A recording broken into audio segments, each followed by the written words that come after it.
Hi everyone, my name is Steve Jones. I'm the Chair of Action for Pulmonary Fibrosis. As an IPF patient who's had a lung transplant, I'm especially vulnerable to coronavirus. And so my wife and I have been self-isolating now for nearly 3 weeks. Self-isolating brings its challenges, and I thought it might be helpful to share a few of the tips that I've learnt in the past few weeks. First tip is to try to keep a steady routine. Structure your day. What I tend to do is try and get a good night's sleep, get up at about the same time in the morning, and then spend most of the morning doing work for APF for here in the office. In the afternoon, I do jobs around the house. We put a new door on the shed yesterday.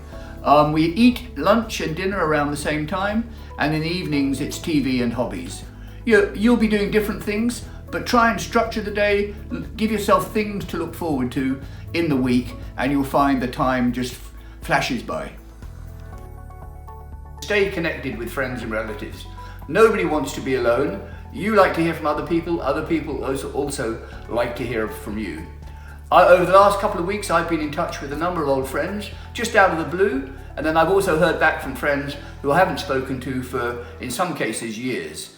Use this as an opportunity to get back in touch with all those old friends of yours.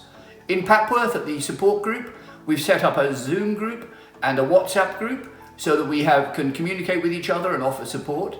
Now, WhatsApp and Zoom may not be your thing, in which case just use the phone. Get in touch, stay connected to people using the phone or any other means that you can. If you're interested in learning more about WhatsApp and Zoom and how to get started, APF will be releasing another video on that quite soon. To be vigilant. If you fall, like I do, into the extremely vulnerable category, you've got to be extremely careful with hygiene and not coming in contact with anybody else who could possibly carry the virus. When my son delivers the groceries to me, he leaves them on the doorstep. And for the last 3 weeks, my wife and I haven't been closer than 2 meters from any other human being. One of the things to be aware of, to keep in mind, is that the virus can live for 3 days on plastic or metal surfaces.